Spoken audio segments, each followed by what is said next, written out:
Bueno, empezamos logo agora xa coas charlas do curso e, bueno, teño o prazer de introducir o que xa todos vos conocedes, pero formalmente me toca introducilo.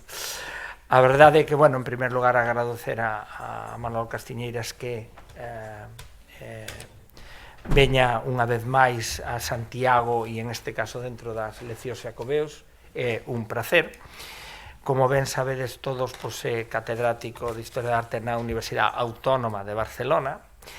A verdade é que me pasaron un pouco o seu currículum para falar, entón é que ten tantas cousas que, claro, dixen, bueno, no, traballas moito e ben, é a cuestión, non?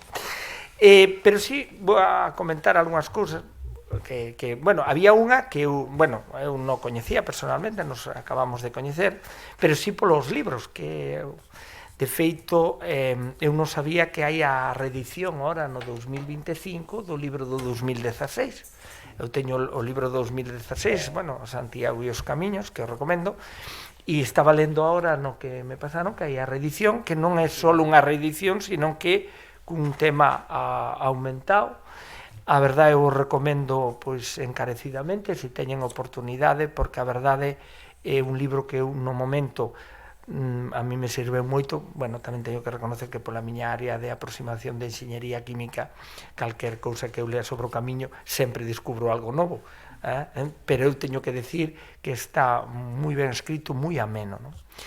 E logo outros aspectos que curricularmente que eu querría destacar do profesor Castiñeiras é un pouco a universalidade, e se ve un pouco nas estadías de investigación, o de ir aos sitios, é dicir, o mundo digital está moi ben, pero non hai nada como a presencia humana. Entón, toda esta actividade feita en Washington, toda esta actividade que ademais fixeches, bueno, en Estados Unidos estuvestes logo, bueno, en Washington, pero logo estuvestes antes en Pensilvania, exacto, bueno, nunha das cunas de Estados Unidos. Eu tamén estuve na campana aí en la Bell de Pensilvania, que subí allí a hacer, e logo despois tamén Xapón, tamén outro, é dicir, se xa collemos eso, xa nos dá a idea de toda, e eu creo que é un elemento fundamental, e logo, claro, levar a presidencia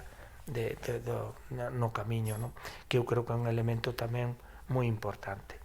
Así que, sin máis, porque o importante é escoitar a él e a conferencia, eu si me disculparei, porque teño outro acto, teño que cubrir o reitor noutra evento, entonces, bueno, logo Miguel sobre as 10:30 eu vou estar atenta á conferencia e tú ás 10:30 así que te vexa levantar, saio eu, e perdonen só por eso, porque afortunadamente teño que andar 5 minutos nada máis e chego aí á Casa da Balconada, outro sitio maravilloso onde traballar, se lo agraduda.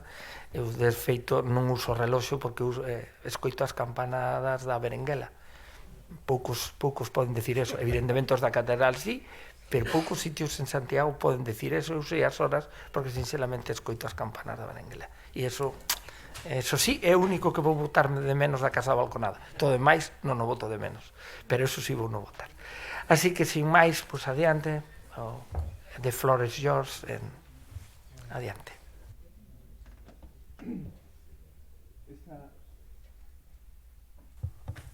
Vale. Bueno, moi bons días. En primer lugar, me gustaría expresar mi satisfacción por estar aquí en la Universidad de Santiago de Compostela, que, como sabéis, es mi alma mater studiorum. Aprovecho además para dar las gracias a mi amigo y colega Miguel Taín, que aquí lo tengo, por la labor tan importante que está realizando a través de la Cátedra del Camino y que ya ha sido loado y bendecido en la presentación. Y extiendo ese agradecimiento también a Domingo González Lopo, que me han invitado a participar y a dar esta lección inaugural en estas 16ª lecciones jacobeas. Tengo 50 minutos, ¿verdad? Tú, cuánto hay, 45, me haces así, porque yo me despisto un poco, porque aquí no tengo la hora delante. Bien, yo he elegido un tema, a ver, que es más peregrino que jacobeo, o es más de la historia de las peregrinaciones que exactamente jacobeo 100%. Y lo he elegido a propósito. Santiago y los centros de peregrinación en el Mediterráneo medieval, Roma, Jerusalén, Éfeso, Luca y Sinaí. La globalidad antes de la era moderna. Ese tema, como sabéis, me interesa desde hace años, desde hace unos años también, por las nuevas exigencias de lo que tiene que ser la investigación en humanidades, después lo explicaré.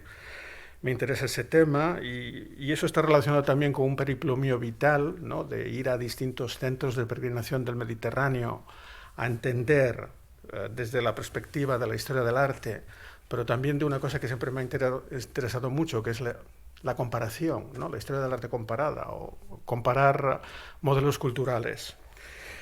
Y con esa aproximación yo busco un doble objetivo que tiene que ver con unos nuevos planteamientos metodológicos que a mí me han ayudado a renovar la visión sobre este problema del camino y de la peregrinación. Es decir, esta palabra mágica que tenemos ahora, que es la globalidad, que tiene un plus, y la otra palabra mágica, que es la comparación, ¿no? Es decir, que está dentro de la idea de la globalidad. No solo somos occidentales, o no solo debemos ver los fenómenos en Occidente, tenemos que ver fenómenos de otros ámbitos, de otras religiones, de otras culturas. Bien, en mi ponencia, ya os lo he anunciado, es más peregrina que jacobea. Yo no voy a centrarme exclusivamente en Santiago de Compostela. Los estudios jacobeos se centran en Santiago de Compostela, ¿no? Pero a veces pierden un poco esta perspectiva del gran angular, ¿no? De que Santiago es excepcional, pero no es la única gran peregrinación que hubo digamos, en la historia del cristianismo durante la Edad Media. Santiago es un centro más de una constelación de lugares de peregrinación que va desde la antigüedad tardía a la época tardomedieval. Entonces, para mí es muy importante hoy explicaros dónde está la singularidad de Santiago de Compostela en esta visión de larga duración, ver un poco las concomitancias, las apropiaciones y los procesos de competencia entre este destino y otros destinos. Y en realidad, haciendo la ponencia, yo siempre pienso, igual que con las lecciones jacobeas, que eso se debería convertir en algún momento en un máster o en una asignatura de grado, pero con la idea de las peregrinaciones. Las peregrinaciones tienen una entidad tan importante, ¿no? Que podía ser, además es un estudio cultural transversal, que no solo afecta a la historia del arte, afecta a la historia, afecta a la historia de la cultura, afecta a la filosofía, afecta a tantas cosas, a la teología, a la religión. Bien, en ese sentido, además tengo aquí a Fátima. Yo precisamente aquí, hace un par de años, me invitaron los de la Sociedad Española de Historia de las Religiones. Me invitó a dar esta conferencia, que no está publicada todavía, pero que ya están las pruebas, que yo hablaba intentaba también comparar los locas santa, distintos locas santas del Mediterráneo, y eso me sirvió un poco como reflexión para hacer un punto de partida que hoy voy a ampliar. Y por otro lado os decía que desde el año 2000 en las humanidades se ha producido un giro tremendo en la percepción de lo que tiene que ser los estudios humanísticos, ¿no? Y estamos sometidos a esta presión de lo global, ¿no? Se habla de la Edad Media global.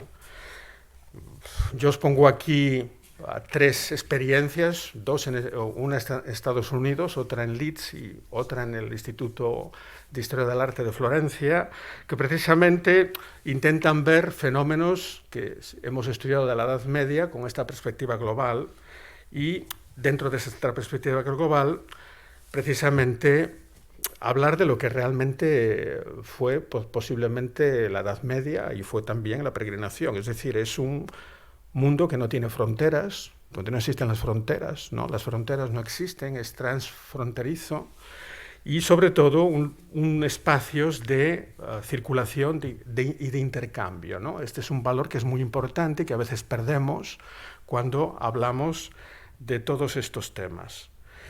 Esa idea de la circulación y de la cultura del intercambio es fundamental y también hace unos años, precisamente en un congreso, yo tomaba el Veneranda Dies, que es este texto mágico del Códice Calistino, que es el gran sermón que se ha escrito sobre la peregrinación. Y el Veneranda Dies no hace otra cosa que enorgullecerse de esta universalidad de Santiago, que a veces parece una exageración. Y yo hace unos años tomé el texto pensando que era una exageración, que ahí se seguía un topos de que venía gentes de la tierra, y después, pues desgranando, digamos, muchas cosas y muchas fuentes que tenemos en el proceso de la Edad Media, pues me di cuenta que no era así. Es decir, como vos sabéis, aquí venían armenios, aquí vino gente de Nubia, y venía gente de todo, y los árabes estuvieron aquí también, los musulmanes. Santiago era un centro que interesaba y que era un punto de referencia. Entonces, yo he dividido la lección en dos grandes bloques. El primero es un poco de lo local a lo universal, de cómo Santiago transformó el mapa de las peregrinaciones y cómo se produjo esa transformación, digamos, de la historia de las peregrinaciones nació en el Mediterráneo, como lugar, digamos, punto de referencia. Entonces, yo voy a aprovechar la lección para explicaros ese proceso, porque en ese proceso vamos a aprender que muchas cosas que estudiamos de Santiago de Compostela y del Camino, en el fondo se pueden catalogar en tipos, elementos típicos de lo que se llama la peregrinación en general. Es decir, desde los souvenirs a los ritos, a la meta, a los itinerarios, a escribir la historia, ¿no? Todo eso tiene unos precedentes que nos van a volver al primer cristianismo. Entonces, yo el punto de partida, sabéis que en el siglo IX, así como de forma inesperada, se produce el hallazgo, la inventio, como lo queráis llamar, de la tumba de Santiago el Apóstol en este lugar, en lo que se llamó después Compostela, y que esto, que en un primer momento, imagino que nos lo explicarán después, que tuvo un impacto, digamos, más local que universal, se va a convertir en un impacto universal. Y habría que preguntarse por qué. ¿Por qué la tumba del apóstol, Santiago, un apóstol de Cristo, en el siglo IX se redescubre o se inventa? ¿Y por qué eso va a tener éxito, ¿no? O va a promover esta especie de,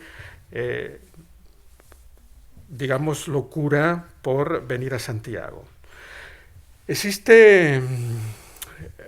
Creo que hay un tema que no podemos olvidar, y es el trauma que supuso para el Mediterráneo, para la civilización, digamos, la romanidad, ¿no? La aparición del Islam y lo que el Islam supuso entre los siglos VII y VIII de ruptura de lo que había sido, digamos, el mundo romano. Es decir, el Islam lo que hace es, primero, ocupar Jerusalén, ocupar el Sinaí, ocupar muchos lugares santos del cristianismo. Toda la peregrinación, toda la cristiandad se había volcado hacia la idea del Mediterráneo oriental, y tenemos la aparición del Islam entre los siglos VII y VIII, es la gran expansión, digamos, del califato, ¿no? Primero Damasco y después Bagdad. Y eso rompió totalmente el mapa de las peregrinaciones y un poco las perspectivas de la cristiandad. Existe un libro que es bien famoso, bueno, ahí veis un poco lo que supuso la península ibérica, esa aparición del califato omeya, y sobre esto se ha escrito mucho, sobre la importancia política que tiene Santiago en relación a la Reconquista. Pero yo lo quiero ver desde un punto de vista más global. Hace décadas ya, se publicó este libro de José Luis Barreiro sobre la función política de los caminos de peregrinación. Él hizo ya una primera reflexión súper interesante sobre cómo, desde el punto de vista de la Iglesia, la aparición de Santiago suponía esta nueva visión en el campo de la historia y de la repartición de los poderes en la cristiandad.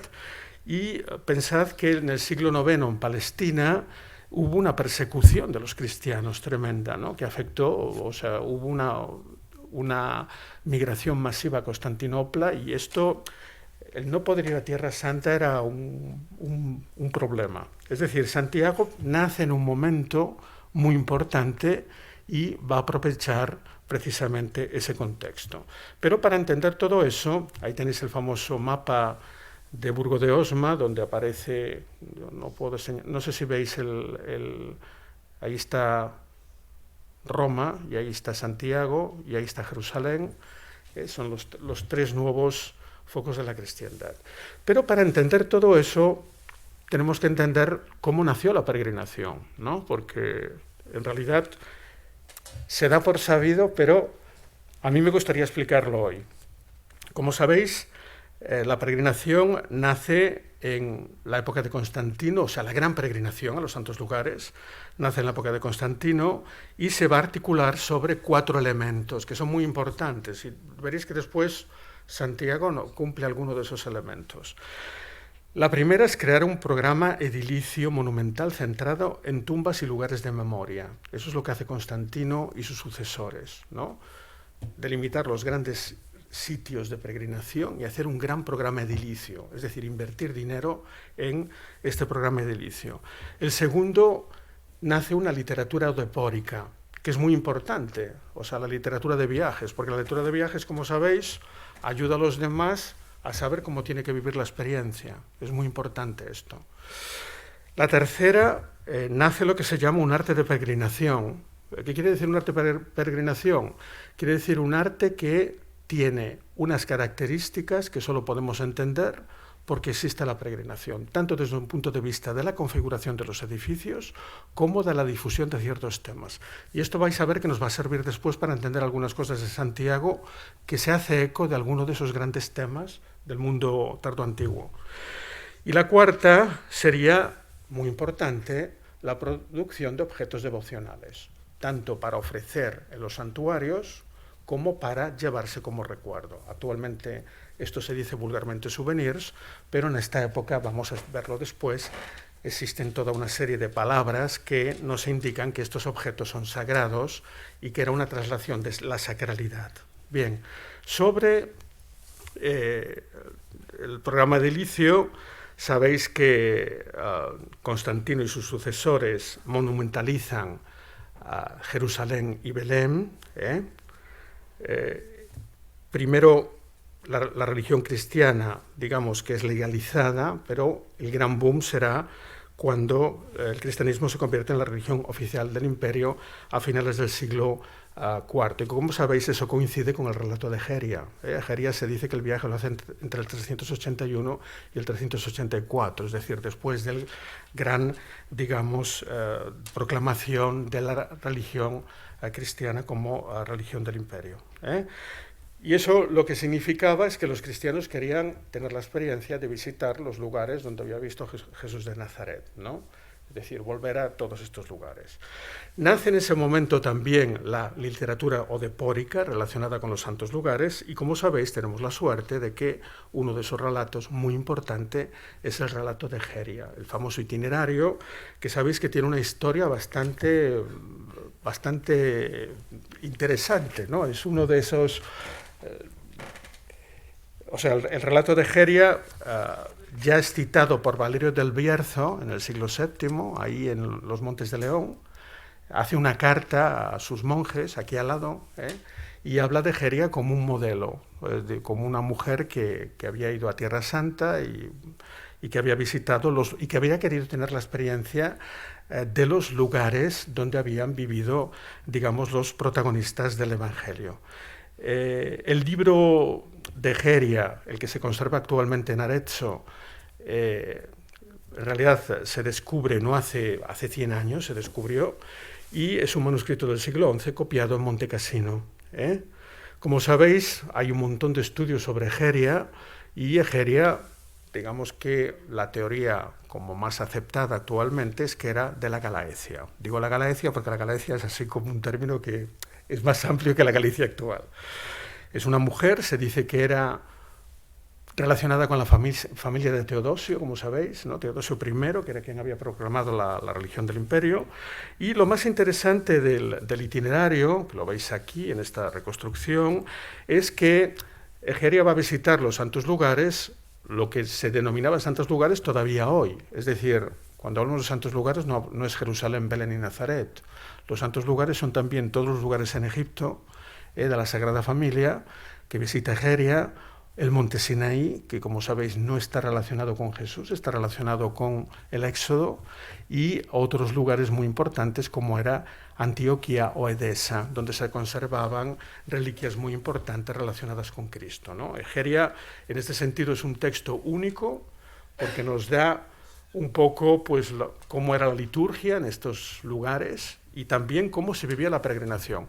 A mí lo que me ha llamado siempre la atención del relato de Egeria es la capacidad literaria, es decir, que la gente leía. O sea, en todos los sitios hay esta cosa fantástica que sacan la Biblia y leen un pasaje de la Biblia delante de los santos lugares, ¿no? O sea, esa capacidad de revivir el texto y revivir el texto en el lugar, ¿no? Eso es una cosa que es bastante impresionante del relato de Egeria.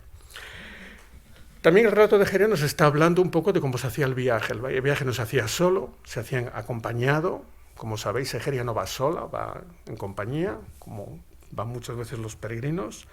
Y después ya existen toda una serie, y va siguiendo las mansio, siguiendo las rutas del correo romano, las mansio.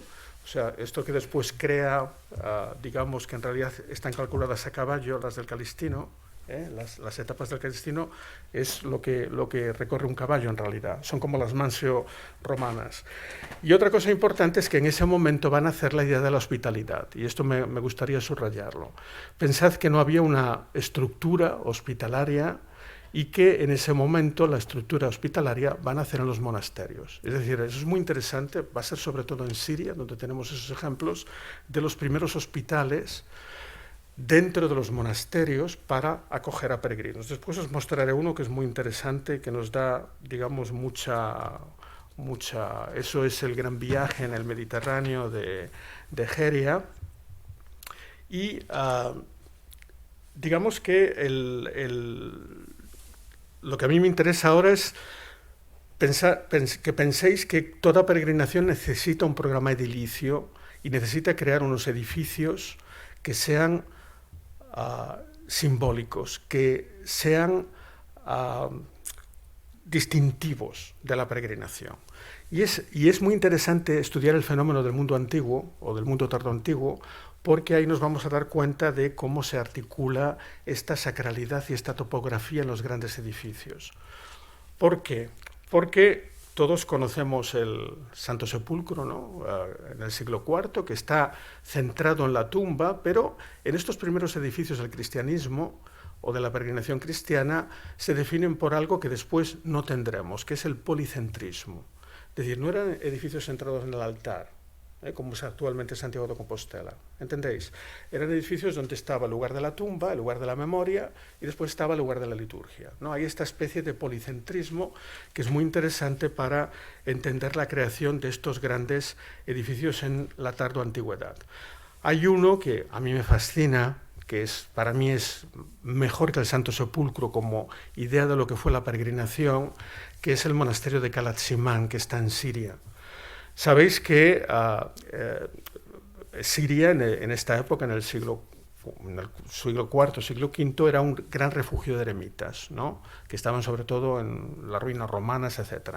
El más famoso fue Simón el Estilita, que vivía sobre una columna. Entonces, fijaos que este edificio enorme, que es pagado por un emperador del Imperio Romano de Oriente, se articula en torno al pilar donde había vivido Simón el Estilita.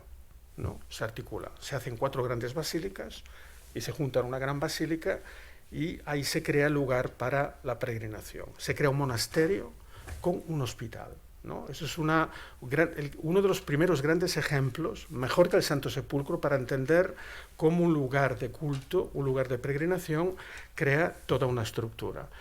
Sobre Kalat-Shimán, sabéis que desde la guerra de Siria yo no tengo información del estado actual. Sé que el Louvre ha hecho un proyecto de fotografías. Ahí tenéis un poco cómo se articula Calat Simán. Ahí está el pilar donde estaba Simón, y en torno al pilar se hacen 4 grandes basílicas, y una de ellas es el lugar de la liturgia. Y esto que veis aquí, que está, como veis ahí en el lado sur, es el complejo del monasterio, y toda esta primera parte es el complejo del hospital. Es decir, el monasterio se creó como lugar de hospitalidad. Cosas interesantes de Calat Simán, bueno, eso es la famosa imagen, es que se crea un arte de peregrinación, el arte de la devoción, es decir, todos estos primeros lugares del cristianismo tienen unas imágenes distintivas. En este caso es Simón sobre la columna, ¿no?, que vivió ahí 30 años, comiendo, no sé de qué se alimentaba, pero bueno, ahí vivía encima de la columna. El Santo Sepulcro difunde una serie de imágenes, es decir, los santuarios de peregrinación intentan difundir unas imágenes de sí mismos. Y otra cosa muy interesante, ahí tenéis las ruinas de Calat Simán. Es que ahí tenéis lo que queda de la columna, ¿no?, en torno a la columna, es decir, había como los peregrinos iban aquí, daban vueltas y después asistían a la liturgia en el lugar. Y una cosa muy interesante de los santuarios de peregrinación, que después se va a repetir en Toulouse y en Santiago de Compostela, es el acceso lateral. En muchos de estos santuarios de peregrinación el acceso no es por la fachada principal, el acceso siempre son accesos laterales a la iglesia. Es otra cosa que nace aquí, es una de las constantes también en el Santo Sepulcro, el acceso es lateral, esta idea del acceso para descubrir el lugar sagrado, ¿no? Eso es una cosa, digamos, muy especial. Un segundo lugar muy importante para la historia de la peregrinación, y como sabéis que estos días está en la prensa, porque el gobierno egipcio quiere tachar 1500 años de historia, ahí viven todavía los monjes y está una de las bibliotecas más antiguas del mundo, y es un lugar de peregrinación que está relacionado con Moisés, o sea, con los lugares de las tablas de la ley, el monte Sinaí. Actualmente se llama Santa Catalina, pero no lo voy a explicar aquí, esto es una devoción posterior. En el Sinaí, ahí tenemos otro ejemplo de arte de peregrinación y sobre todo de imagen distintiva. ¿Cuál es la imagen distintiva del Sinaí? La transfiguración. Es la imagen distintiva del Sinaí. Y la transfiguración es toda una reinterpretación cristiana del lugar, ¿no? O sea, el Sinaí es el lugar donde Yahvé le da a Moisés, primero le habla, la zarza ardiente, ¿no?, y después le da las tablas de la ley, ¿no? Esta experiencia del Antiguo Testamento se compara con la experiencia que va a suceder después en el Nuevo Testamento en el Monte Tabor, cuando Cristo se va a mostrar a los apóstoles en su personalidad divina, ¿no?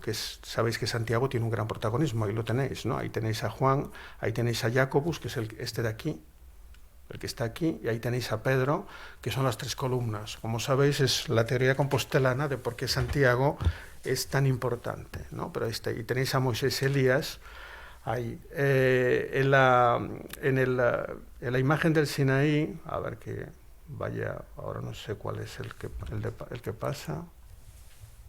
Ahí está. Hay estas 2 escenas que a mí me llaman mucho la atención. Es a Moisés en el momento de sacarse la sandalia, en la zarza ardiente, y Moisés en el momento de recibir las tablas de la ley. Estas iconografías de la peregrinación no son iconografías normales, son iconografías evocativas de los lugares. ¿Lo entendéis? Evocativos del ritual en los lugares. Los peregrinos todavía hoy van al lugar de la zarza ardiente, que es este de aquí, que está detrás del ábside, y los peregrinos suben, como sabéis los que habéis estado allí, al Jebel Musa, que es el monte de Moisés, que es el lugar de las tablas de la ley. Eso es un esvoto del Greco, que es el tríptico de Módena, que ahí tenéis en primera línea los peregrinos llegando al Sinaí, y un poco, pues, es un paisaje que se transforma en vivencia, es lo que quiero decir. O sea, la peregrinación es un paisaje que se transforma en vivencia, porque uno vuelve a visitar esos lugares que están teñidos con esa historia. Entonces, me interesa el tema de la transfiguración porque es cierto que la transfiguración es una obsesión de la Iglesia compostelana, como sabéis. Y en esta obsesión de la Iglesia compostelana, sabéis que la Iglesia compostelana basa toda la teoría sobre la transfiguración en que Santiago y Juan, que son los hijos del Zebedeo, son unos privilegiados con Pedro de que pueden contemplar la naturaleza divina de Cristo. La Iglesia compostelana ha entendido muy bien que esta era una imagen muy potente, pero posiblemente, y esto es una cosa que me pregunto desde hace varios años, entiende muy bien que esta imagen es muy poderosa en la historia de las peregrinaciones. Si se quiere hacer un santuario que tenga un prestigio y que esté decorado con imágenes de prestigio, hay que elegir imágenes que tengan un impacto, ¿no? Imágenes que estén en el imaginario colectivo. Y posiblemente no es una casualidad que, como sabéis, Gelmírez programa primero la puerta occidental con la transfiguración, incluso ahí estaba Moisés y Elías, según la descripción del Calistino. Es un programa que nosotros hemos perdido y que está reaprovechado en Platerías, donde todavía tenemos a Juan, tenemos a Santiago. Aquí estaría, como sabéis, el Cristo primitivo, ahí estaría Pedro, que lo hemos perdido, y del otro lado está Andrés, ¿no? los dos hermanos, las dos parejas de hermanos. Y me parece que es muy importante, y seguramente tuvo más que ver, lo vais a ver después, porque nos van a salir otros temas de esta peregrinación antigua, en la elección de los temas, alguna de estas, vivencias antiguas. Yo estoy convencido de que la Iglesia compostelana, y ahora más que nunca, lo que pasa es que no hemos conservado el elenco de la biblioteca, tenía muchos libros de peregrinación y conocía perfectamente toda la historia de los santos lugares. Eso se ve en el Calistino por la cantidad de citas que hay en los santos lugares en Palestina, y que cuando crean el imaginario están trabajando sobre cosas muy concretas. El último aspecto importante en esta creación de la peregrinación es la creación de los recuerdos de viaje, ¿no? Lo que nosotros llamamos souvenirs. En griego a esos objetos les llaman eulogía. Eulogía son objetos bendecidos, ¿no? Y esos objetos bendecidos, como sabéis, es muy curioso. En el mundo antiguo lo que se hacía era llevarse un trozo del lugar, ¿no? Podían ser piedrecitas, ¿no?, del lugar, podía ser un sello que hubiera sido hecho con la arcilla del lugar, o podía ser una botella en la que se metiese el aceite o la vela o trozos de vela que ardía en ese lugar. Es decir, la idea de la sacralidad, digamos, de transportar la sacralidad a tu lugar. Ahí os pongo ejemplos muy conocidos de esta peregrinación antigua con las piedras de distintos lugares, con sellos que se estampaban con la arcilla del lugar, o, ahí tenéis, ese es en San Juan de Éfeso, después volveré sobre esta imagen, es una botella en la que se recogía el maná. Cuando a finales del siglo XI la Iglesia compostelana inventa o sanciona a la vieira como insignia, está de alguna forma haciendo una reelaboración de esto, ¿no? Porque no deja de ser un objeto de lugar con un sentido cristiano bendecido, con toda la teología que hay en torno a la vieira. Volveremos después sobre este tema, ¿no? Es decir, es un poco daros cuenta cómo todo eso se monta sobre una serie de necesidades. Bueno, esta es una de las más famosas botellas ampula traídas de Jerusalén, ¿no?, con las decoraciones de Tierra Santa, y otro tipo de objeto que aparece en este momento son los esvotos. Por desgracia, en Santiago hemos perdido muchos de estos esvotos. Lo sabemos por las fuentes, la cantidad de esvotos que había. La nobleza europea venía aquí y dejaba pues el escudo, el casco, la armadura. Por desgracia, en Santiago no se han conservado tantos esvotos. Tenemos el de Goodyear, que hablaré al final de la conferencia. Pero el esvoto es un objeto de lujo, ¿no? Normalmente está hecho de oro y plata, estaba hecho en el mundo antiguo y se daba como agradecimiento o como, digamos, para que propiciase el milagro. Volvemos otra vez al mapa y ahora, en vez de mirar hacia atrás, vamos a mirar hacia adelante. O sea, ¿qué pasa con el impacto del Islam en Occidente y qué tipo de lugares de peregrinación van a surgir en ese momento. Entonces a mí se me ocurrió que podía ser muy interesante para la conferencia de hoy comparar dos lugares que son Luca y Santiago de Compostela. ¿Por qué?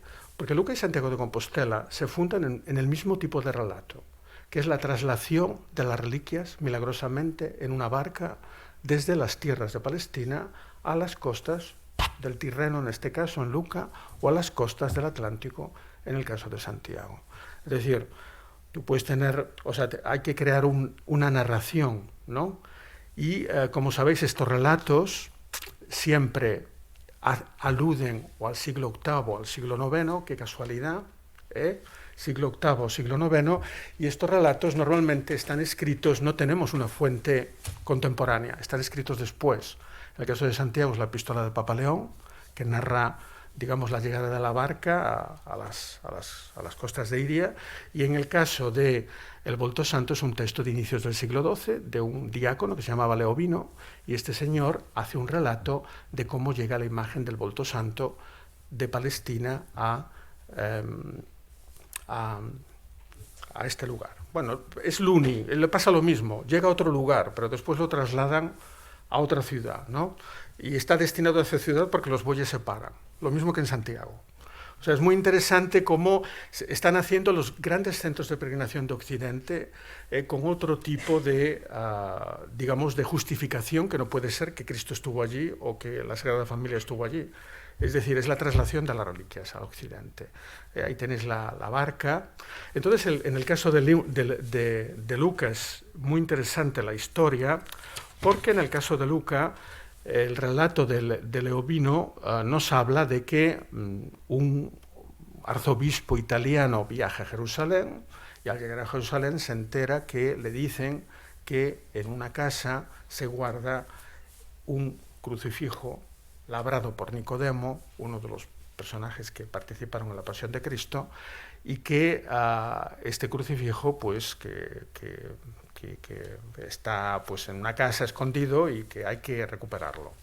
Bien, la historia del crucifijo, de este objeto, es que este obispo lo mete en una barca sin gobernalle, o sea, sin timonel, y esta barca va solita y llega a las costas del Tirreno. Y entonces ahí hay una historia muy bonita, y es que los habitantes de Luni, que lo tienen delante, quieren el crucifijo, pero cada vez que se acercan los habitantes de Luni, la barca se va. Entonces el obispo de Luca tiene un sueño y le dice: vete a buscar el crucifijo, que el crucifijo es para ti, ¿no? Y entonces lo trae y para demostrarlo pues lo ata a los bueyes, y estos se paran en actualmente la Catedral de San Martín de Luca, y ahí construye la gran capilla dedicada al Volto Santo. Es muy interesante porque, si os dais cuenta, tanto Luni como Luca están en la Vía Francígena, o sea, están en el camino de Roma. Es decir, el nacimiento de este lugar de peregrinación en Italia dedicado a esta imagen, una imagen prestigiosa relacionada con Cristo, se articula todo en la Vía Francígena.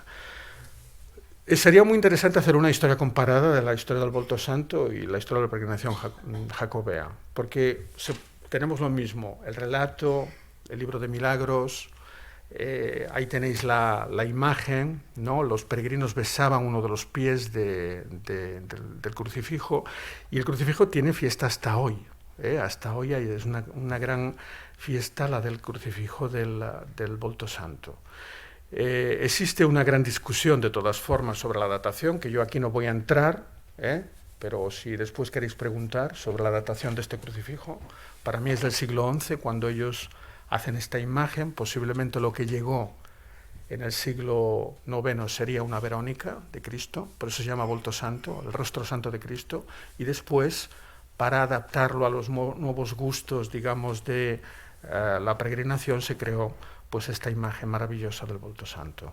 Ahí tenéis las imágenes de Luca, y ahí tenéis la capilla actual, que se ha restaurado recientemente con gran tristeza del obispo, porque ha descubierto que no es negro, que no tiene la imagen negra, que era una carita blanca, pero con las velas se ha convertido en un negro. ¿Lo veis ahí? O sea, no está restaurado. Bien, ¿cómo articula Santiago de Compostela su relato? O sea, ¿cómo se justifica esa sacralidad del lugar? ¿Cómo enlaza Santiago su importancia dentro de las tradiciones bíblicas, ¿no? Y entonces ahí os decía, muy importante, las 3 columnas, ¿no? Ese es un texto que aparece en el Calestino varias veces, aparece sobre todo en el Pseudo Turpín, toda la justificación de que Santiago tiene importancia porque es Pedro, Roma, Éfeso, San Juan y Santiago de Compostela. Pero siempre se ha pensado que la cita a Éfeso, que es como una cita erudita, ¿no? Que era como una cita culta, literaria, y a mí me parece también desde hace un par de años que esa mención a Éfeso es más buscada de lo que parece. Ahí tenéis, bueno, en platería están esas 3 columnas de mármol, que es como lo describe el texto, es decir, platería es como un diagrama en el fondo de esa importancia de Santiago, con la transfiguración en el centro. Es muy importante es muy potente, digamos, esa significación en el portal. Y es cierto que en toda la historiografía, incluido yo mismo, siempre ha querido mirar a Roma. Y esto es lo que yo quería decir, que Santiago mira a Roma y articula su topografía y su sacralidad hacia Roma, pero que posiblemente en esa construcción, y posiblemente porque ellos buscaban esa distinción, no solo estaba mirando a Roma. Esa idea de que Santiago se mira hacia Roma como espejo es clara, pues, en el Paradisus, lo que era el lugar donde llegaban los peregrinos, ¿no? Con la fuente. Era clara, como sabéis, en las columnas entorchadas, ¿no? que estaban en la puerta norte, que actualmente están en el Museo de la Catedral, y que son una evocación de estas columnas que estaban en la pérgola de San Pedro, en el antiguo altar de San Pedro del Vaticano. Esto todo lo publicó Moralejo en su día.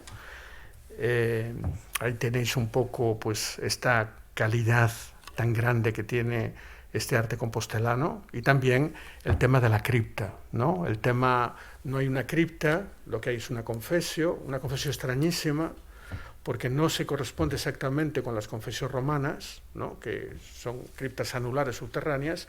En Santiago se debió de hacer un medio y medio.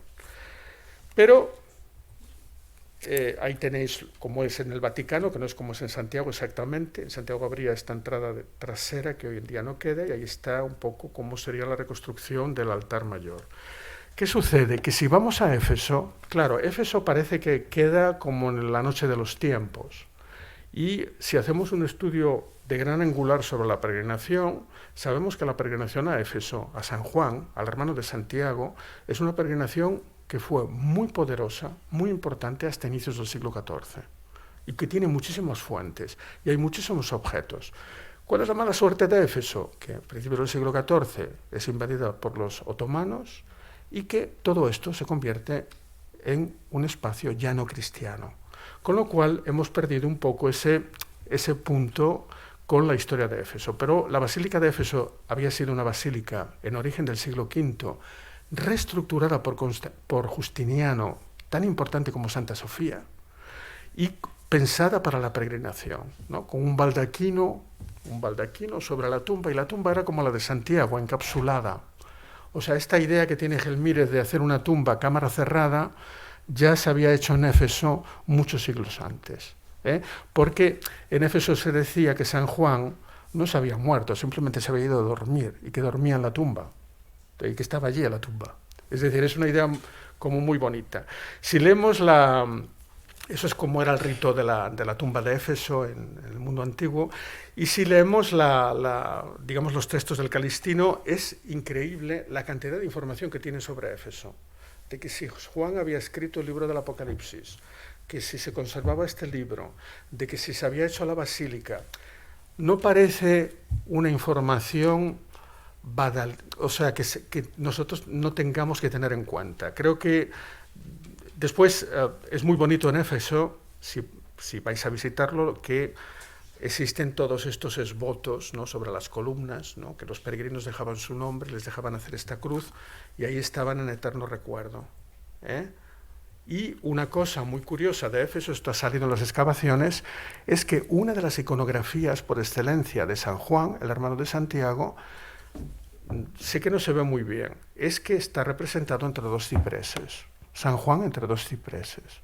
Este es un tema que yo he dejado aparcado, pero que tengo que volver, porque nadie se explica por qué a inicios del siglo XII en Santiago de Compostela y en Toulouse se representa a Santiago entre dos cipreses, ¿no? Eso es parece una antigua marca, una antigua iconografía del mundo tardoantiguo que resurge otra vez porque esto da prestigio al personaje, ¿no? Eso está en Toulouse y está en Santiago y está en este pequeño objeto que apareció en Éfeso y que es muy interesante. ¿Cuánto tiempo me queda, Miguel? Me queda. Tercer elemento que yo quiero darle una vuelta, que es la famosa fuente, ¿no? La famosa fuente del Paradisus. Como sabéis, este es otro de los grandes objetos que la Iglesia compostelana realiza para caracterizar a Santiago como gran centro de peregrinación, pero yo os diría en el camino cuántas fuentes de esta categoría se hacen a inicios del siglo XII. Y yo diría ninguna. Es decir, esto es un elemento que es una marca de prestigio. O sea, la Iglesia compostelana crea el paraíso y hace esta gran fuente con la taza, que se supone que es la taza que está actualmente en el claustro de la catedral, pero lo más espectacular, que no lo conservamos, es esta columna de bronce con los leones con los caños. Bien, hay mucha literatura sobre eso, pero a mí me interesa el concepto de la fuente delante de la puerta, ¿no? Y eso es un concepto que también deriva de esas grandes peregrinaciones del mundo antiguo. Una cosa que caracterizaba a los primeros centros del cristianismo era la existencia de ayasma. El ayasma existe todavía hoy en el mundo griego, son las fuentes que tienen aguas milagrosas o que tienen aguas sanadoras, que están siempre delante de los santuarios y que uno se hace una ablución, etcétera. Sabéis que en el Calixtino dice esto de que está fría y caliente, o sea, es como un agua milagrosa, ¿entendéis? Que sirve para dar, de alguna forma, digamos, hacer más fácil el final del camino del peregrino y tiene este sentido de limpieza. Yo os pongo alguno de estos grandes conjuntos del mundo antiguo con los ayasma o ayasmata y no deja de ser curioso que la taza de Santiago en realidad está evocando una concha, ¿no? Eso se ha dicho muchas veces, la concha como regeneración. Y eso conecta con todos los textos del Calixtino, de la caridad, la regeneración, el agua. Es decir, ahí hay toda una relectura. Pero fijaos lo curioso, y es que eso era un elemento típico de las iglesias del mundo paleocristiano y del mundo paleobizantino. Eso es el ayasma, o sea, la fuente delante de San Demetrio de Tesalónica, que es otro de esos grandes centros de peregrinación que va desde el final de la antigüedad hasta el mundo, digamos, actual, ¿no? Bien.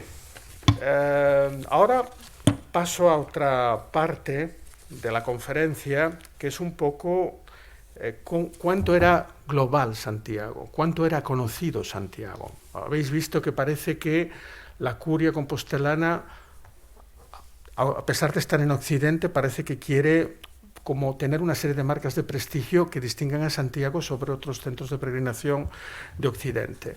Pero ahora vamos a ver al revés, de cómo era percibido por los otros, ¿no? O sea, una cosa es cómo nosotros queremos presentarnos y otra cosa es cómo nos ven los contemporáneos. Y ahí sabéis que Santiago tiene una serie de textos fantásticos, publicados hace muchos años, que nos hablan de esta recepción universal del culto a Santiago, ¿no? Sabéis que uno de los más famosos es este cronista Ibn Hidari, que es un autor de una historia de África y España en el siglo XIII y que hace esa afirmación que después está continuamente, digamos, por todos lados, y es que dice que la iglesia de esta ciudad es para ellos como la Kaaba para nosotros, ¿no? Invocan a Santiago en sus juramentos, se dirigen en peregrinación a su santuario de los países más remotos, y algunos cristianos dicen que Santiago era hijo de José el carpintero, y los devotos vienen a su templo desde Nubia y el país de los coptos, ¿no? Que parece así como una cosa como muy retórica y muy poco fiable, pero que está en este texto. Y eso lo conté hace unos años, eso tiene más base histórica de lo que parece, porque tenemos un relato, que es el relato de un francés, que se llama Robert de Cléry, que es la crónica de la Cuarta Cruzada, y él está en Constantinopla antes de que Constantinopla sea arrasada por los cruzados, en 1203, y dice que el emperador bizantino recibe en el Palacio Imperial a un rey de Nubia, ¿no? Que viene desde Nubia. Y esto es un relato muy bonito, porque dice que este rey de Nubia viene con un cortejo desde Nubia hasta Jerusalén, que llega a Constantinopla, pero en la recepción le dice explícitamente que su intención también es llegar a Santiago de Compostela, ¿no? Entonces, bueno, ahí entra un tema que es muy interesante, que después hablaré, que es el de la peregrinación circular, ¿no? Que es un poco como todos estos centros al final no se va uno.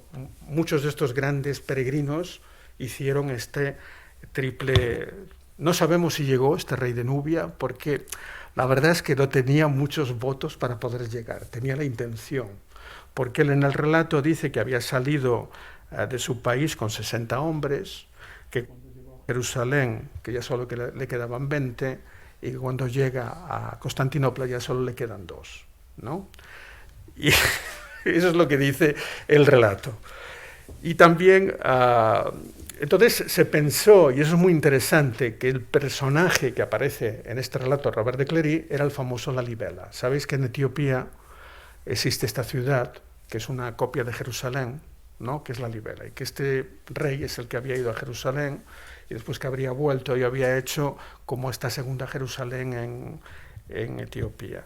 Pero por un dato que dice aquí, dice que tiene un tatuaje con la cruz aquí en la frente, ¿no? Entonces por eso se piensa que no era el rey de Lalibela, sino otro personaje que se llamaba Basilios de Dotabo, que está en Nubia, en Sudán, y que por esto se distingue, por las cruces estas grabadas en la frente, ¿no?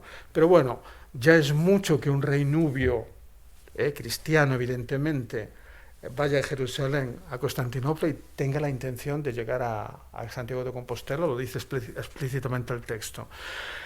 ¿Qué sucedía? Pues volvía a suceder lo mismo. En ese momento es el momento de la pérdida de Jerusalén a finales del siglo XII. Es el momento en el que se vuelve a romper el mapa del Mediterráneo, ¿no? Mientras de finales del XI al 12 se podía volver a ir a Jerusalén sin problema, cuando se pierde Jerusalén, esta gente está intentando buscar otros lugares santos, ¿no? Y el relato, la verdad es que es muy interesante. Otro texto muy importante para entender cómo nos veían en este caso es un andalusí, es Al-Idrisi, que sabéis que fue uno de los consejeros de Roger II, el rey de Sicilia.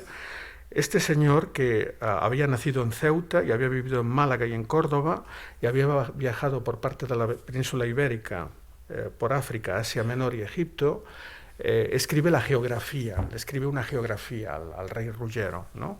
Y en esa geografía pues habla de Santiago de Compostela, ¿no? Habla de la peregrinación jacobea, dice que se dirigen viajeros y peregrinos de todos los ángulos de la cristiandad, es decir, que parece que el veneranda Díez no exagera, nos está diciendo algo que es cierto, no es solo propaganda.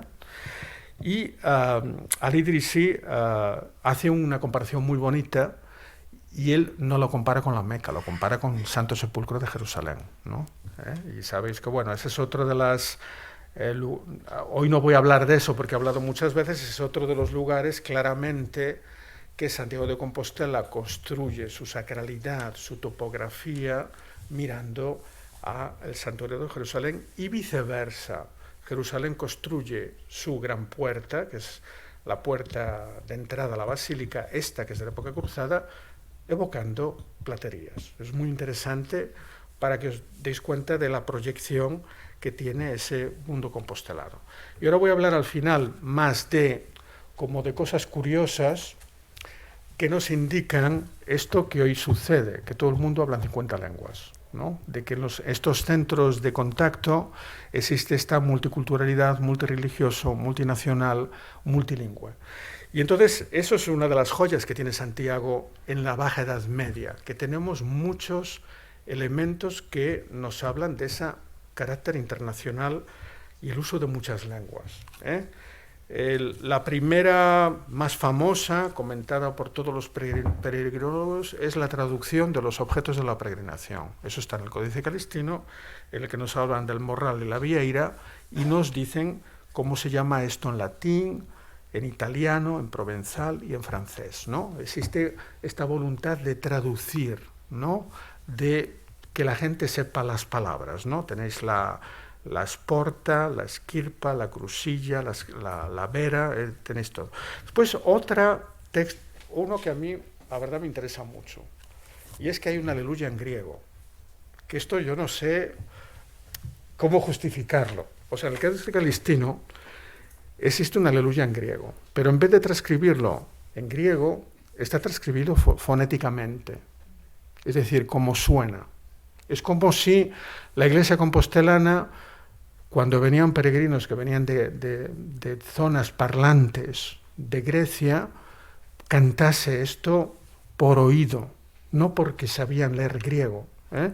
O sea, en griego es perfecto, o sea, está escrito en el Calistino, dice fonisen o Jesus Jacobus tu sebedeum que Johanni alcelfon aftu que calesen aftis onómata boanerges pion pragmata estin o yos tis urontis, que en traducción es: llamó Jesús a Santiago de Zebedeo y a Juan su hermano y les dio el nombre de Boanerges, que significa el hijo del trueno.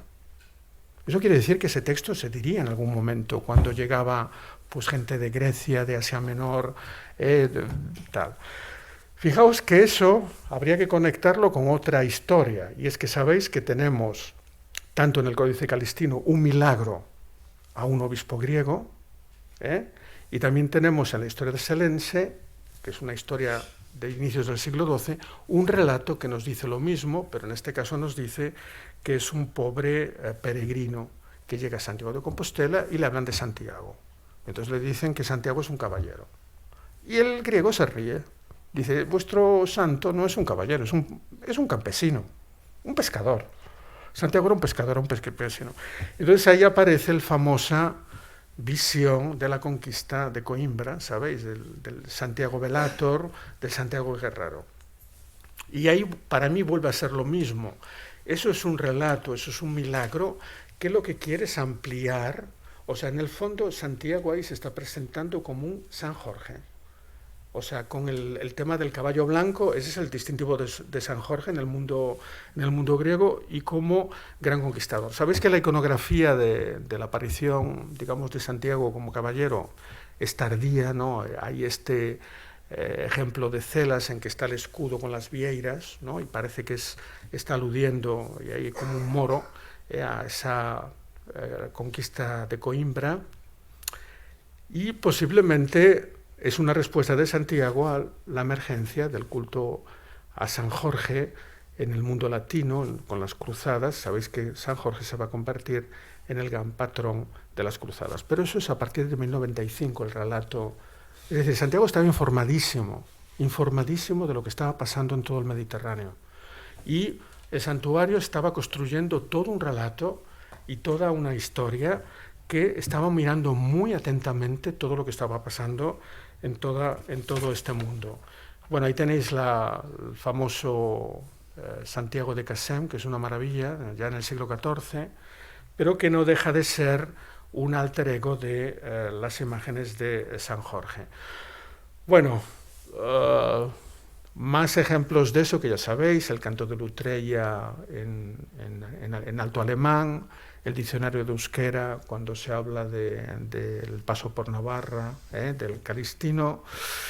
Muy interesante es el texto del libro de las Constituciones, que es un texto de inicios del siglo XIII, donde se habla del uso que se hacía del altar, de las dos aperturas En ese texto está recogido un poco cómo era el ritual de la entrada y de las donaciones a las arcas, y ahí también hay como un pequeño diccionario, y dice cómo se tienen que dirigir a los lombardos, cómo se tienen que dirigir a los castellanos, cómo se tienen que dirigir a los genoveses. Es decir, hay un uso, digamos, como,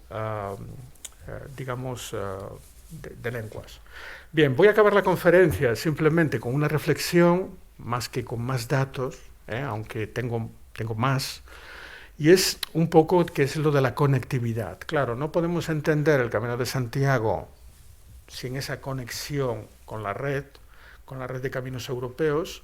Evidentemente, la vía francígena era muy importante, pero la vía francígena, hablo de la que atraviesa Italia, pero la vía francígena es muy importante también porque la vía francígena es la que conecta con Brindisi y con los puertos de embarque a Tierra Santa. Es decir, que esta idea se propone ya en estudios de inicios de los años 20, la idea de que lo que se llama la peregrinación circular, que no tiene por qué ser exacto que vayas a los 3 sitios, pero que en realidad muchos de estos peregrinos hacían este triple periplo o doble periplo, no se quedaban solo en la visita de uno de los lugares.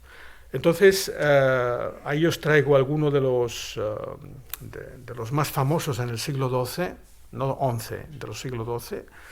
Nicolás de Mucat-Vera, que es este que va desde Islandia hasta Tierra Santa, pasando por Roma. Tenéis a Martín de León, que era un canónigo de San Agustín, que nació en León, que en los años 50 pues, fue a Santiago, a Roma, a Constantinopla, a Jerusalén, pero también a Inglaterra, Irlanda, París, ¿no? Personajes que viajaron por todos estos lugares. Y tenéis a Henri de Blois, que era de la familia real normanda, y que sabemos que estuvo en Santiago, en Roma, en Cluny. Es decir, todos estos personajes nos ayudan a entender ese mundo. A mí me fascina, y antes hablabais de lo de cuando estuve en Washington, yo estuve trabajando este tema, que es lo de los últimos peregrinos, los peregrinos del siglo XV, que son los más fascinantes, porque estos hacen unos viajes enormes, ¿no? Y unos viajes muy cultos, muchos de ellos. Tenéis a Nompart de Comón, que va a Jerusalén y a Compostela, que era un caballero, que se ordena en el Santo Sepulcro y que también visita después Compostela. Tenéis a Pedro de Tafur, que es un español, que se va al Sinaí.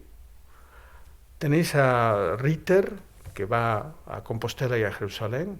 Tenéis a Anselmo Adorno, que visita Jerusalén y el Sinaí. Y tenéis a Fabri, que va a Sinaí y Jerusalén. Es decir, todos estos personajes hacen sus peregrinaciones, escriben relatos, y relatos que son muy ricos porque nos dan muchos datos de cómo era esa vivencia de la peregrinación. La Catedral de Santiago ha perdido mucho de esa diversidad, porque sabemos que en torno al coro había todos los escudos colgados, las pinturas de mucha gente. No queda nada de todo eso, prácticamente nada. Solo tenemos las fuentes. Es decir, esto de los esvotos que os decía de los santuarios del mundo antiguo existía, lo que pasa es que eso con la contrarreforma se limpia, se tira y se va a la basura. Ha desaparecido todo. ¿Lo entendéis? Pero en el Sinaí queda, porque son ortodoxos y han quedado mucho de esto, y en Jerusalén pues queda mucho recuerdo de este tipo. El Sinaí es un santuario multicultural que incluso tiene una mezquita dentro del conjunto, y hay pues grafitis de toda la nobleza europea. Está ahí en el refectorio, todos los símbolos de la nobleza europea están ahí en tal. Y de los últimos peregrinos que son realmente fantásticos para entender ese carácter más universal, está el armenio mártir, que publicó Denis Pericamea, el libro que tenéis ahí, o el itinerario de William Way, que era un personaje muy culto, inglés. Y el viaje de mártir no se puede definir 100% una peregrinación, es un pobre obispo que va en busca de ayuda para la pobre Armenia y para todo lo que estaba pasando en Armenia, pero visita muchos lugares, y uno de los lugares más importantes que visita es, como sabéis, es el origen de gran parte del itinerario del Camino Norte, pero también es una de las mejores descripciones sobre la Basílica de Santiago y sobre el culto de Santiago. O sea, por ejemplo, él habla del carácter psicopompo que tiene la estatua, de Santiago, de la protección en el más allá, o hace esta descripción de las fachadas que nadie podría haberla hecho si no hubiera sido armenio. Eso es una cosa muy bonita. Sabéis que los armenios tienen esta tradición de escultura monumental como la que tenemos nosotros y con grandes ciclos dedicados a, ahí tenéis Trebisonda, Santa Sofía de Trebisonda, con el ciclo del Génesis en una de las fachadas. Seguro que el mártir, cuando vio Santiago, el problema es que cuando él vuelve a casa lo confunde todo y hace un popurrí en la descripción que hace de las fachadas. Pero claramente tiene una gran sensibilidad para lo que está viendo en estas fachadas esculturadas. Y en el caso de Way, lo que me interesa más de William Way es, como sabéis, la ida Padrón y la ida Liria, y este interés que él tiene en que la gente rasca y lleva esto como polvo del lugar santo, ¿no?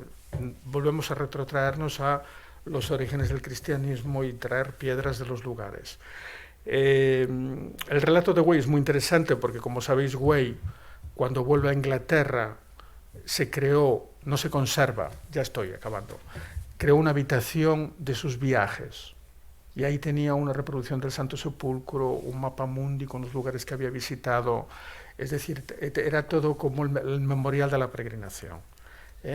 Y nada, acabo con el retablo de Goodyear, que es un esboto, y para que os deis cuenta que los objetos y los lugares pues son actualmente cosas muertas, ¿no?, que están ahí, y realmente son los grandes testimonios de esta historia tan fantástica, y que Santiago de Compostela, más allá de lo jacobeo, más allá de lo europeo, pues tiene esta dimensión impresionante que tenemos que reclamar y tenemos que recuperar en el futuro como símbolo de religiosidad, interculturalidad e internacional. Gracias.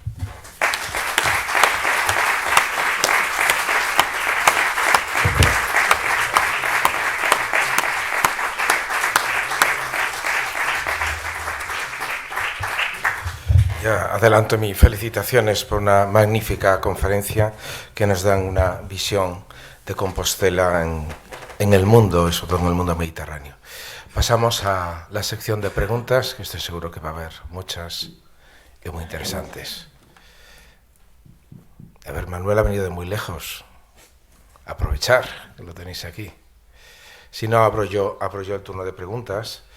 ¿De verdad no queda nada en Santiago de Compostela de ese periodo de cosmopolita, se puede decir, por usar otro adjetivo, ¿no?, de gente viniendo de todos los lugares del mundo?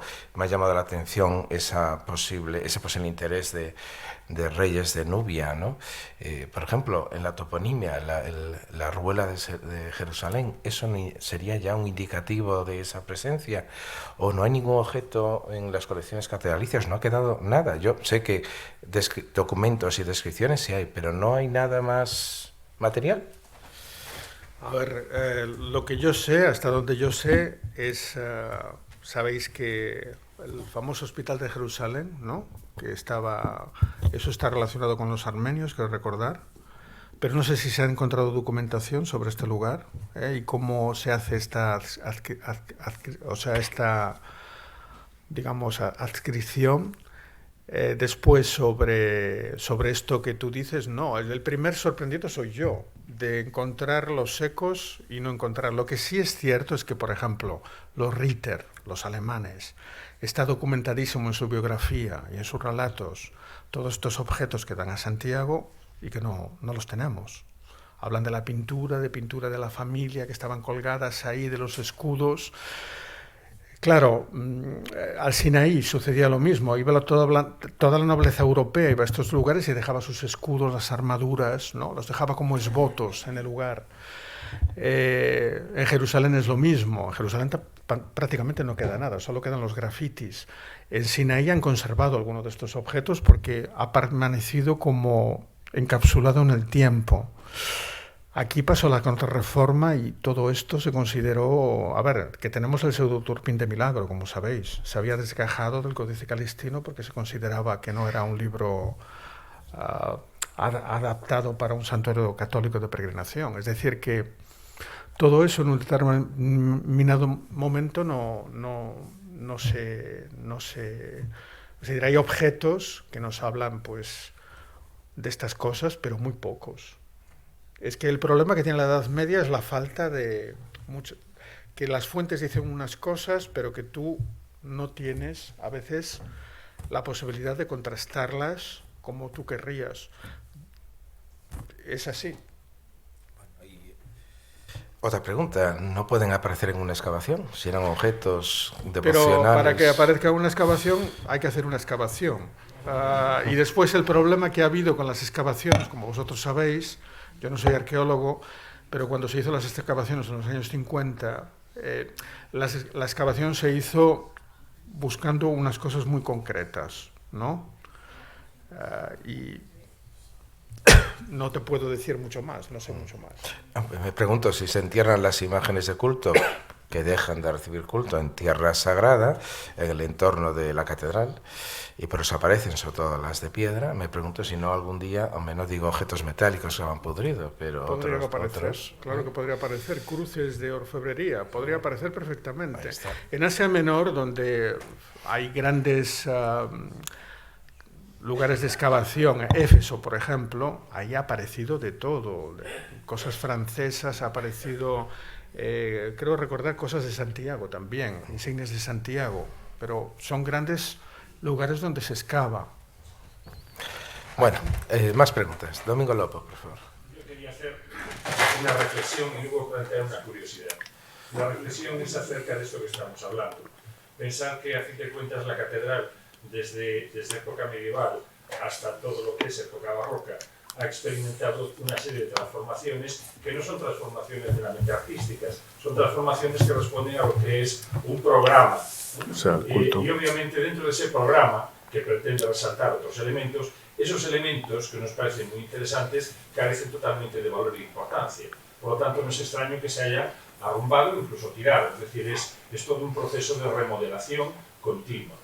Hay otra cuestión, me ha llamado mucho la atención, no sé si interpreté bien, en el santuario de Siria, en el de la columna, sí. En el de la columna, me pareció ver que la columna estaba fuera del santuario. No, ahora te explico.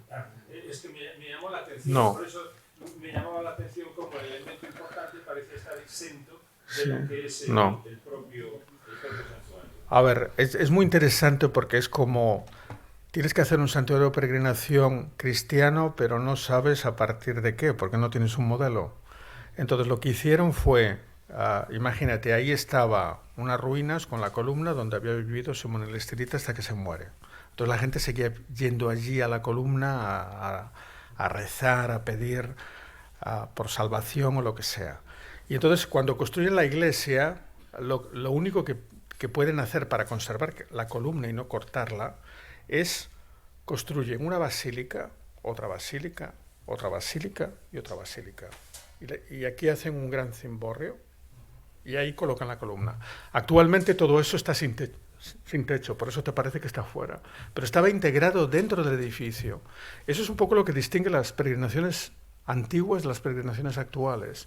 Que los lugares sagrados, o sea, de la peregrinación, no estaban localizados en el altar como actualmente. Es como si Santiago hubiera construido toda su topografía y la tumba fuera otro lugar que se va a visitar dentro del espacio. Pero eso es una característica de, después del siglo VIII y del siglo IX, construir estos santuarios centrados en las tumbas. Imitando a Roma, claro. ¿Más preguntas? El micrófono, por favor. Bueno, ¿sí? No hace falta. Abrumado, pero excitado y alegre a la vez, Manuel, por esta constelación de inputs que nos dan. Me quedo con Luca. Dos cosas, el voto santo que relacionas con la Verónica, pero luego la cuestión de los bueyes que se paran, ¿cómo se relacionan? ¿Qué hay de común a Santiago y la traslación, los bueyes típicos sacros, etcétera, con Luca? ¿Hay alguna fuente común? No, a ver, yo lo que quería decir ahí es que son dos relatos después de, digamos, de la pérdida de los santos lugares, ¿no? Y que cuando se quiere justificar la existencia, digamos, de un culto, ¿no? Se elabora este relato que se basa siempre en una barca, ¿no? Que llega milagrosamente a la costa y que es como si tuviera el destino de dónde se va a parar, ¿no? Y que yo sepa es lo que sucede en Santiago. Las leyendas jacobeas trabajan sobre esto, que los bueyes se paran en el lugar donde tiene que ser, ¿no? Sí.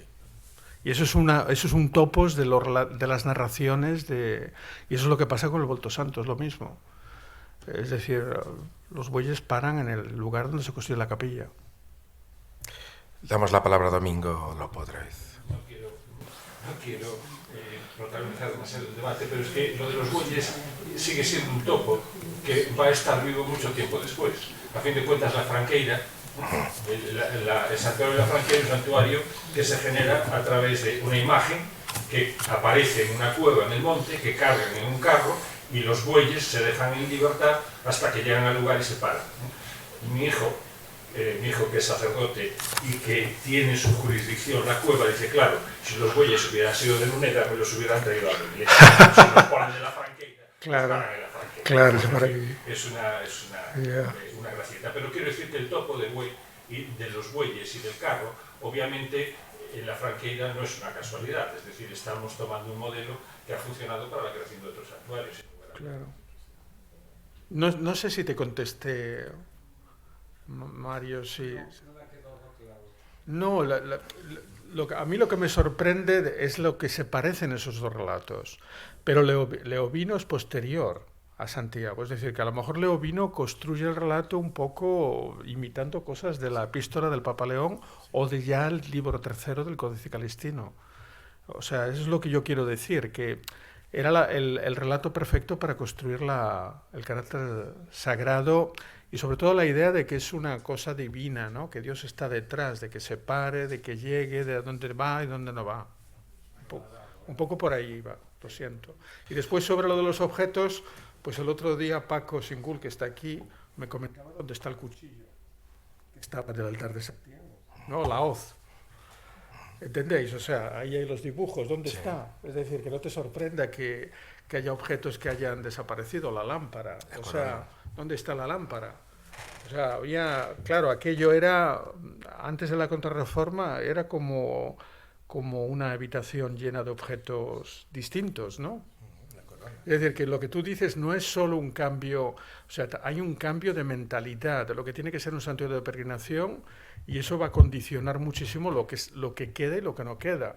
O sea, el libro cuarto se conserva de milagro, se arranca, ¿no? Del Calistino, podía no estar actualmente, si se hubiera quemado o se hubiera tirado. Bueno, pero no lo tendríamos lo tenemos allí. Tenemos que dejarlo ya, porque hemos consumido el tiempo. Damos 5 minutos y empezamos la siguiente ponencia.